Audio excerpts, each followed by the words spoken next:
Chaque jour, dans chaque pays, des femmes et des filles voient leurs droits humains bafoués à raison de leur sexe. La Journée internationale de la femme est notamment l'occasion de faire le bilan sur les conditions de la femme dans le monde, les défis auxquels elles font face et les efforts à accomplir pour parvenir à un monde plus égalitaire, plus juste et plus digne. Cette année, le thème retenu est Planète 50-50 d'ici 2030. Franchissons le pas pour l'égalité des sexes. Les États membres des Nations Unies ont adopté une nouvelle feuille de route pour le développement le 25 septembre 2015 qui s'articule autour de 17 objectifs de développement durable. Ces objectifs visent à éradiquer la pauvreté, à lutter contre les inégalités et à promouvoir la prospérité tout en protégeant l'environnement d'ici à 2030. L'objectif de développement durable numéro 5 vise l'égalité des sexes et l'autonomie de toutes les femmes et les filles. Parvenir à l'égalité entre les sexes est une priorité transversale à intégrer dans tous les objectifs pour accélérer le développement durable. Comment atteindre le développement durable si près de la moitié des personnes sur Terre sont laissées de côté? C'est ainsi que nos interventions ciblent de manière prioritaire les femmes et les jeunes filles, qui seront aussi les mamans de demain, dans diverses actions comme la santé maternelle et infantile, la lutte contre la violence à l'encontre des jeunes filles, y compris le mariage des enfants, mais encore la protection sociale prioritairement adressée à ces groupes vulnérables.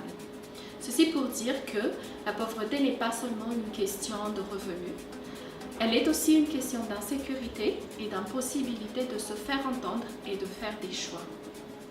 À Madagascar, la représentation des femmes dans les instances de prise de décision politique, économique et sociale du pays demeure encore faible par rapport à celle des hommes. Les femmes ont un accès limité aux emplois décents étant donné que la plupart des emplois dans le secteur formel exigent un minimum de niveau d'instruction que beaucoup de femmes ne possèdent pas. Parlons des jeunes, notre avenir. À Madagascar, 62% de la population a moins de 25 ans et constitue un groupe particulièrement vulnérable, surtout les jeunes filles. La discrimination et la violence à l'égard des filles empêchent leur plein épanouissement et perpétuent la pauvreté. À Madagascar, une fille sur deux est mariée ou en union avant l'âge de 18 ans. Le mariage d'enfants mène souvent à une grossesse précoce. Une jeune fille qui se trouve enceinte risque d'être exclue de l'école, ce qui limitera ses possibilités de trouver un travail et d'assurer son indépendance à l'avenir. De plus, la grossesse et l'accouchement constituent la cause majeure de décès chez les adolescentes dans le pays. Quant aux difficultés d'accès à la nourriture, les ménages dirigés par les femmes sont davantage touchés que ceux dirigés par les hommes. Les mères malnutries ont davantage de risques d'avoir des problèmes durant leur grossesse et l'allaitement. Les femmes et les filles ne sont pas des victimes passives. Leur contribution, leur leadership et leur engagement sont essentiels pour trouver une solution. Les femmes font preuve d'une impressionnante résilience et disposent de nombreux talents. L'égalité des sexes est un moyen d'accélérer la mise en œuvre des nouveaux objectifs de développement durable. Aucune société ne peut pleinement se développer si les femmes ne participent pas équitablement à tous les aspects de la vie de leur famille, de leur communauté et de leur nation. La transformation des relations de pouvoir inégales entre les hommes et les femmes est donc une condition requise pour parvenir au développement humain durable. Les droits humains constituent un droit, un objectif primordial, universel et important dans le principe de l'Organisation des Nations Unies. Et l'aspect genre est intégré dans sa politique de programmation.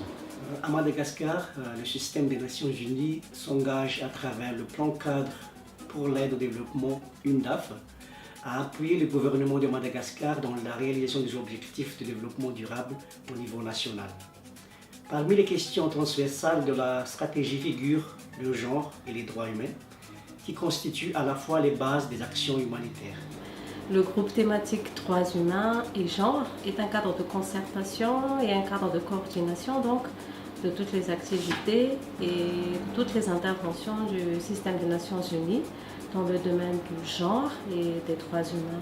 Pour 2016, nous allons continuer à poursuivre l'engagement concerté de toutes les agences dans la promotion des droits de la femme, à leur participation à des instances de décision dans différents domaines, ainsi qu'à leur accès à des ressources économiques et environnementales garantissant leur autonomisation et enfin à la protection de ces droits.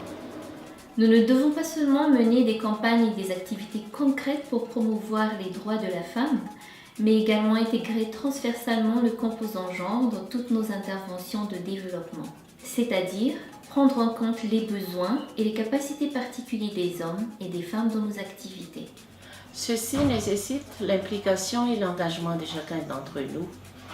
Bien qu'on ait des programmes focalisant spécifiquement sur le genre et des spécialistes en genre dans nos agences, nous devions tous être des promoteurs d'égalité des sexes en faveur de notre propre développement, tant professionnel que personnel.